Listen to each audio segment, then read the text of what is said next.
ଏବେ ଯଦି ଶୁଣି ନଥିଲି ଏବେ ଶୁଣିବନି ତୁ ଭାବି ପାରୁଛୁ କେମିତି? ଆମ ସମସ୍ତଙ୍କ କଥା ମାନି ତୁ ଭାଉଜକୁ ଗ୍ରହଣ କର।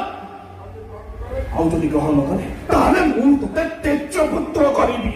ଦିଅ ତେଜପୁତ୍ର ଏ ସମ୍ପର୍କ ବୁଝିଗଲେ ମୁଁ ତୋ ପାଇଁ ପାଖରୁ ଭରି ଯିବାକୁ ଚାହେଁ। ମୁଁ ତମକୁ ଆଉଟ ଜଣୁଛି, ତମେ ସେମିତି କୁହନି। ମୋ ପାଇଁ ତୁମେ ବାପା ବୋଉ ବିରାଜ ବିନିଙ୍କ ସହିତ ସମ୍ପର୍କ କାଟି ଦିଅନି। ତମେ ହିଁ ତ ସେମାନଙ୍କର ଏକମାତ୍ର ସହାରା। ଏସବୁ ପାଇଁ ଦାୟୀ ହଉଛୁ ତୁ, ଏସବୁ ପାଇଁ ଦାୟୀ ହଉଛୁ ତୁ। ଏକଥା କହିଛି କଥା ଶୁଣିଲୁନି? ସ୍ୱାମୀ ବଞ୍ଚିଥାନ୍ତ ବିଧବା ହେବି ତ, ଏବେ ସ୍ୱାମୀ ମରିବ ଆଉ ତୁ ବିଧବା ହବୁ।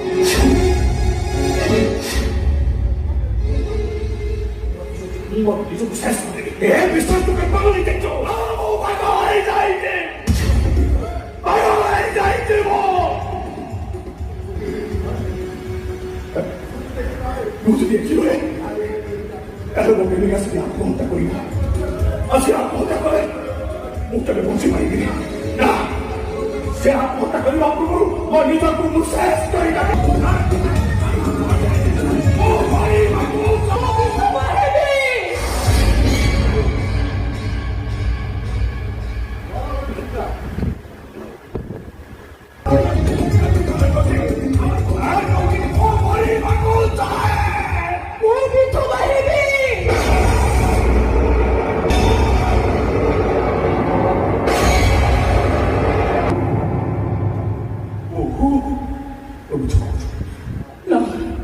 ସତ କହୁଛି, ମୋ ଉପରେ ମୋର ଆଉ ଜମା ବିଶ୍ୱାସ ନାହିଁ।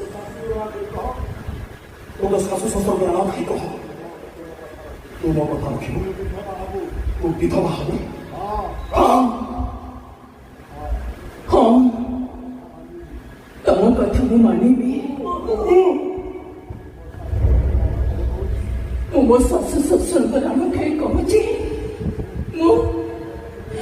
ମୁଁ ବିଧବା ହେବି।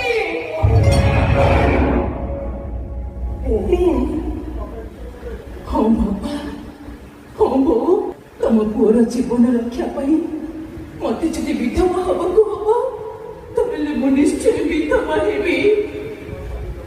ହେଲେ ଶୁଣ ସ୍ୱାମୀ ଦେବତା, ଏ ଶଙ୍ଖା ସିନ୍ଦୁର ମଙ୍ଗଳସୂତ୍ର ମୁଁ ନିଜେ ପିନ୍ଧି ନଥିଲି, ତମେ ମତେ ପିନ୍ଧେଇ ଦେଇଥିଲ। ଆସ